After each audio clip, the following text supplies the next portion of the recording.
وأنا الماحي الذي يمحى به الكفر وأنا الحاشر الذي يحشر الناس على عقبيه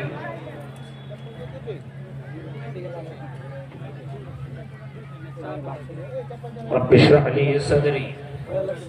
ويسر لي أمري واحلل عقدة من لساني يفقهوا قولي اللهم رب زدني علما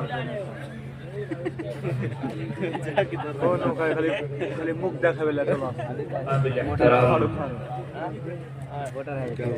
اسٹیج پر تشریف پر امیوں میں ان پڑھوں کے اندر ایک رسول کو اللہ تعالیٰ نے بھیجا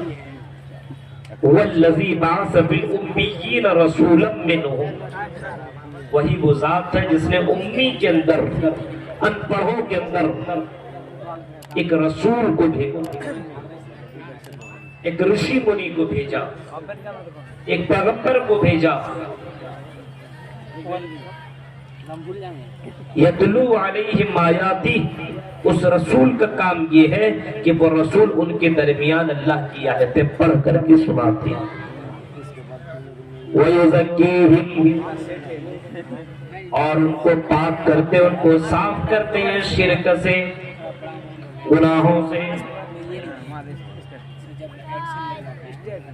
بدعات سے الگ الگ برائیوں سے وہ نبی ان لوگوں کو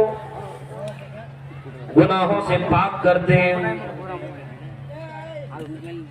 وَيُعَلِّمُهُمُ الْكِتَابَ وَالْحِكْمَةَ اور وہ نبی ان کو کتاب اور حکمت کی باتیں سناتے ہیں وہ نبی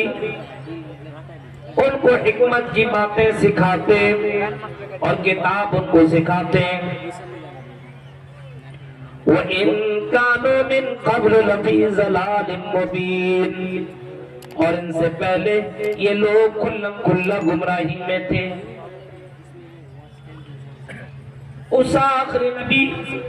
رشی منی پیغمبر کو جناب محمد رسول اللہ صلی اللہ تعالیٰ علیہ وسلم کو بھیجا کس نے اللہ نے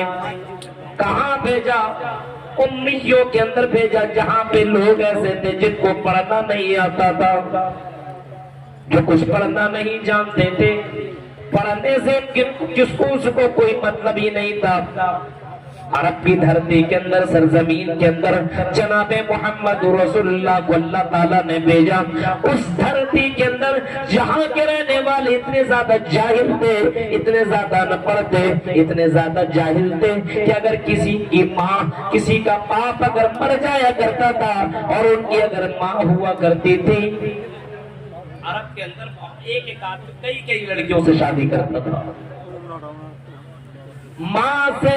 سگی ماں چھوڑ دو اس کے علاوہ اور جو ان کی اگر مائیں ہوا کرتی تھے اور اگر ان کا باپ مر گیا تو ان کا بیٹا ان کے سر کے اوپر چادر ڈال دیتا تھا اور اس کو اپنی پتنی اور اپنی بیوی بنا لیا کرتا تھا اس سرزمین کے اندر جناب محمد رسول اللہ کو بھیجا جس سرزمین کے اندر اگر کسی کی نظر کسی خوبصورت کی لڑکی کے اوپر پڑ گئی کسی خوبصورت لڑکی کے اوپر پڑ گئی اور اس لڑکی کو پانے کے لیے اس نے بہت کچھ کوشش کرتا تھا